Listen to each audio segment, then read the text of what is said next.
On vous propose donc maintenant un petit récapitulatif des annonces qui ont été faites ce soir, en ce lundi 25 mars. Vous le savez, Apple à Cupertino a proposé, donc a présenté pas mal de nouveautés concernant les services. Une nouvelle stratégie qui est lancée par Tim Cook, Jérôme. Apple, ce n'est plus aujourd'hui que des appareils, des iMac, des iPhones, des iPads ou du logiciel. C'est aussi des services. On s'en est rendu compte ce soir avec donc un déroulé, en fait, une présentation de nouveaux services qui vont arriver d'ici la fin de l'année. Ce qu'il faut retenir des annonces de cette keynote d'Apple, c'est tout d'abord le nouveau service Apple News Plus qui vient compléter Apple News, donc concernant la presse, avec un certain nombre de magazines américains qui seront disponibles moyennant un abonnement de 9,99$ par mois. Particularité, une ergonomie particulièrement soignée, notamment sur iPad. Pas de tracking, c'est le nouveau credo d'Apple. Bien sûr. Une offre disponible aux États-Unis, au Canada et en Grande-Bretagne, mais pour l'instant pas encore en France. Voilà, et à noter que tous ces magazines seront enrichis, bien sûr, avec des couvertures animées, etc. Ça ira bien au-delà du PDF qui aujourd'hui est représenté à peu près sur tous les services de presse illimité. Autre service qui était aussi prévisible, on s'en doutait, Apple continue sa lancée dans les finances et dans le paiement, puisque après Apple Pay, Apple lance son Apple Card, c'est sa carte de paiement, qui sera une vraie carte de paiement, comme une carte Visa, Mastercard ou American Express, avec lequel vous allez pouvoir faire tous vos achats. Elle sera compatible avec tous les terminaux Mastercard.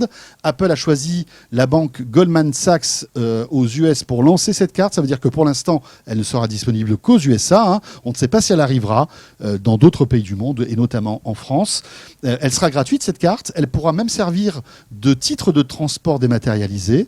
Et la bonne nouvelle, c'est que vous aurez du cashback avec cette carte, c'est-à-dire que lorsque vous achèterez certains produits, notamment les produits Apple, vous aurez donc une petite somme, quelques pourcentages de la somme que vous avez dépensée qui sera recréditée sur votre compte.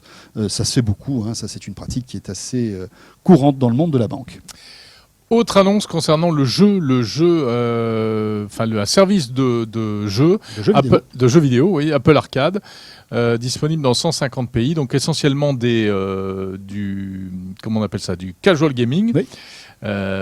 Pour iOS principalement, mais également pour macOS. Mais on ne sait pas grand-chose parce que pour l'instant on n'a pas de prix et puis on n'a même pas eu, je crois, d'informations très précises sur les contenus en fait. Voilà, mais visiblement ce sont des jeux qui seront spécifiquement développés pour cet abonnement. Avec les développeurs, bien sûr, Apple va sans doute mettre la main à la poche pour développer ces jeux. Donc ça aussi, c'est une nouveauté, pas de prix, tu le disais. Ensuite, lors de cette keynote, on a découvert, on va dire, le gros morceau. C'est tout l'aspect vidéo qui a l'air d'être prometteur chez Apple, avec pour commencer... Avec deux volets. D'abord l'Apple TV Channels, qui est la possibilité d'accéder à des chaînes de télévision américaines dans un premier temps, un petit peu à la façon... Des chaînes de flux, des vraies chaînes de télé, classiques, traditionnelles, on va dire, un petit peu à la manière de Molotov, avec un moteur de recherche, un classement par catégorie, etc. Et puis la possibilité de s'abonner à des chaînes payantes, mais sans acheter un bouquet intégral, et donc en prenant telle ou telle chaîne. Donc là, ils vont un petit peu bousculer ce qui peut exister déjà aux États-Unis. Pour l'instant, uniquement aux États-Unis, peut-être aussi en Grande-Bretagne. Mais là, on n'est pas concernés, nous, pas encore en France. Pas encore. L'autre gros morceau, c'était Apple TV+. Comme News Plus tout à l'heure, là, on est sur une offre de programme premium produit par Canal+. Et alors là, ce soir sur le... Non, par Canal+, par Apple. Par Apple, pardon, excusez-moi, entre Apple TV+, et Canal+, voilà. Excusez-moi, voilà. oui, donc il voulait arriver à ça, c'est gagné. Et donc là, un défilé de stars et de producteurs sont montés sur scène. Ah bah oui, il y avait Steven Spielberg, il y avait les personnages de Sesame Street, il y avait Jennifer Aniston, J.J. Abrams, Oprah Winfrey, donc pour vanter tous les contenus exclusifs qui seront disponibles. Une trentaine de projets pour un montant global de 2 milliards de dollars. C'est très en retrait évidemment par rapport à ce que propose Netflix, mais bon, c'est un premier pas. Sans pub, pas de publicité, logique puisqu'on est sur du payant. la possibilité de regarder les contenus soit online, soit offline, donc de télécharger des contenus pour les emporter, les regarder en avion, etc., comme notamment avec Netflix. Et puis, ou comme Amazon aussi. Comme Amazon, comme Canal Play aussi le fait, je crois, bien sûr. Et puis la bonne nouvelle, c'est que ce service serait disponible en France à l'automne, puisque Apple a promis que ce service serait déployé dans 100 pays à l'automne prochain. Donc on devrait en faire partie. Pas de tarif, on n'a pas encore de malheureusement.